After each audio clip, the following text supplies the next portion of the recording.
Hi everyone, welcome back to another episode of Just a Thought. আজকে জন্মাষ্টমী, ভগবান শ্রীকৃষ্ণর জন্মদিন। কিন্তু ভগবান শ্রীকৃষ্ণর সাথে সাথে দেবী যোগমায়ারও জন্মদিন। তো শুধু একজনকে না, আমাদের মনে হয় আমাদের দুজনকেই মনে রাখা উচিত। কারণ দেবী যোগমায়া ছিলেন বলেই বোধহয় ভগবান কৃষ্ণকে বাঁচানো গেছিল।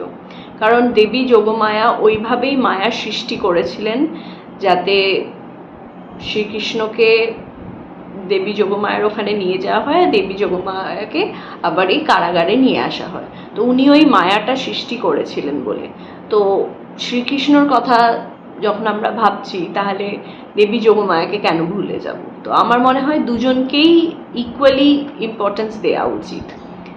তো জন্মাষ্টমী যখন শ্রীকৃষ্ণ তো আছেনই, কিন্তু কোথাও না কোথাও আমার মনে হয় যে শ্রীকৃষ্ণ আমাদের এখনকার সময়ের সাথে খুব ভালোভাবে লিঙ্কড। মানে কিভাবে বলবো, মানে শ্রীকৃষ্ণকে যদি আমরা দেখি, ভগবান শ্রীকৃষ্ণকে যদি আমরা দেখি, উনি মানে অ্যাজ আ বন্ধু, আমি যদি ওনাকে অ্যাজ আ বন্ধু দেখি, তাহলে ওনার মতন ভালো বন্ধু বোধহয় খুব কমই পাওয়া যায়। আমরা যদি মহাভারত সিরিজটা পুরো দেখি, যেখানে বস্ত্রহরণ সময়টা হচ্ছে, সেখানে কিন্তু দ্রৌপদী নিজের সখাকেই ডেকেছিল।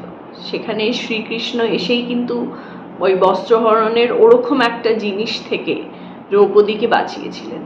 তো সেই দ্রৌপদী সেই যে কনফিডেন্সটা যে ওর কোনো কিছু হলেই ওর সখা, ওর বন্ধু ওর কাছে আসবে, এটা আমার মনে হয় সবারই এরকম একটা বন্ধু জীবনে থাকা উচিত, যে যখন কেউ সাহায্যের হাত পাবে না, তখন যাতে ওই বন্ধুটা আসে।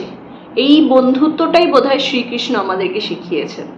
তারপর উনি যে শ্রীকৃষ্ণ, যদি আমরা মহাভারতের আরেকটা এপিসোড দেখি, যখন কুরুক্ষেত্র যুদ্ধ চলছে, উনি কিন্তু নিজে যুদ্ধতে নামেননি, উনি অর্জুনকে সারথি হিসেবে পুরো যুদ্ধটাকে লিড করে গেছিলেন। এটার মানে কি, যে উনি এগিয়ে যাওয়ার পথটা দেখাবেন, উনি তোমাকে পথে গাইড করবেন, সব কিছু করবেন, কিন্তু উনি নিজে হাঁটবেন না। তার মানে কি, এটা মানে তোমাকে শেখাচ্ছে, তোমাকে ইন্ডিপেন্ডেন্ট তৈরি করছে। তো কোনো না কোনোভাবেই আমি দেখছি যে আজকালকার দিনে মানে এগুলো খুব প্রযোজ্য। এরকম একটা বন্ধুর খুব দরকার, এরকম একটা গাইডেন্সের খুব দরকার, যে তুমি এগিয়ে যাও, কিছু হলে আমি তো আছি তোমার পাশে। তো এরকম একটা গাইডেন্স, এরকম একটা কৃষ্ণ, এরকম একটা সারথি যদি আজকালকার দিনে সবাই পায়, তাহলে আমার মনে হয় না কাউকে আর ভয়ে পিছিয়ে থাকতে হবে, কারণ ও জানে ওর সখা ওর সাথে আছে। Thank you, tata.